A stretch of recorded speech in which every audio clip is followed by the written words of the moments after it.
It began on a quiet Wednesday, not with thunder or shouting, not with doors slamming or hearts shattering in real time, but in the muted stillness, an ordinary evening. I just returned from another relentless day at work, my footsteps heavy on the hardwood, the familiar clatter of keys landing on the kitchen counter, the low, steady hum of the fridge filling the silence. That's when I noticed it. The faint, unmistakable scent of her jasmine shampoo trailing through the hallway like a ghost of comfort. She stood by the living room window, arms crossed tightly, her body still, her gaze fixed outside like she was bracing for something I couldn't see.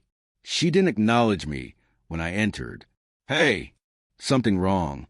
I asked, my voice uncertain, already sensing the answer.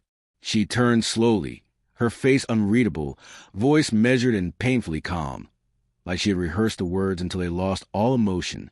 "I can't stand being near you anymore." At first, I let out a soft laugh, unsure it was a joke, a cruel jab, anything but real. But her eyes never changed.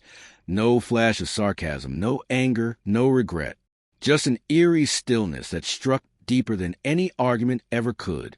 I stood frozen, mouth half open, a dozen responses dying on my tongue. But none of them mattered. Her expression said everything. She wasn't angry. She was done. And so, without thinking, without packing a bag or scribbling a note, I left. Just like that. My wallet in one pocket, my keys in the other. I didn't plan it. I simply drove.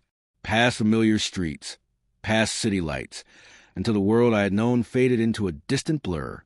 6 hours later, I found myself in a small coastal village, a place where the docks outnumbered people, where no one looked twice or asked where you came from.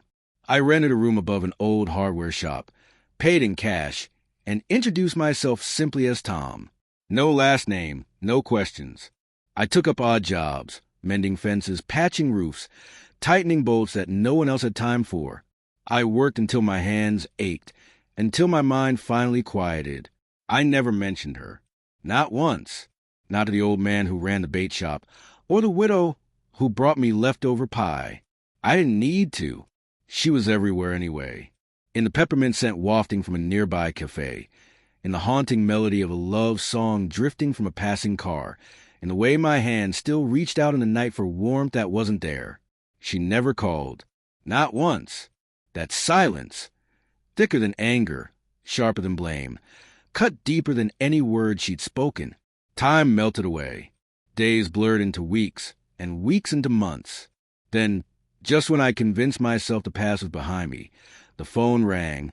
It was Marcus, an old friend from the life I'd disappeared from, his voice cautious, like he was bracing for how I might react. "It's Elise," he said quietly. My grip tightened on the receiver. "She's sick. Cancer. Stage 1. They caught it early, but she's going through alone." The call ended. I don't even remember hanging up. All I recall is the sudden clarity, the sound of the engine starting, the road unfolding before me, long and unrelenting. I drove for hours, questions buzzing my chest. Would she slam the door? Would she let me speak? Would she even want to see me? She answered the door herself. Thinner, pale, but still unmistakably her. Her eyes carried weight, fatigue, maybe sadness, but they softened for a flicker of a second when they met mine. "I heard," I said, barely above a whisper. "You don't have to say anything. I'm here if you need me." She didn't speak. She didn't cry. She just stepped aside and let me in. The house felt frozen in time. Same curtains, same squeaky floorboards. But there was a hollowness now, like the walls had forgotten laughter.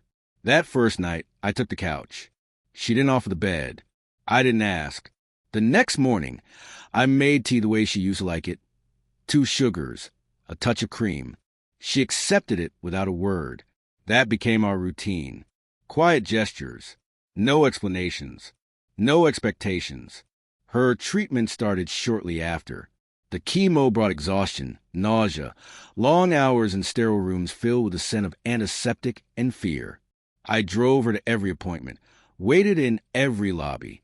I cleaned up when she couldn't hold anything down. I held her hair back, held her hand. Sometimes she cried in her sleep. Other nights she just stared at the ceiling, too tired for dreams. I never left. Not because I wanted forgiveness, not for redemption, but because love doesn't disappear just because you do. 3 months later, we sat at the kitchen table in that same quiet house. She wrapped her hands around a warm mug, her eyes finally meeting mine with something softer, worn, but still there. "Why did you come back?" she asked, her voice small but steady. I could have dodged the truth, could have said anything to make it easier, but I didn't. "Because I still care," I said, "even when you didn't." She nodded slowly, her lips trembling but no tears came. Then she reached across the table and let her fingers brush against mine. A touch so simple, it nearly broke me. The weeks that followed felt different, like the weight between us had shifted. She laughed again, quietly at first, like her voice had forgotten how. We watched old films curled up on the couch, her head on my shoulder. We took slow walks, her arm looped through mine, our steps clumsy but shared. I read to her when her eyes couldn't focus, tucked the blanket around her when the chemo made her cold. And we talked, not about the weather or the news, but really talked, about where it all fell apart.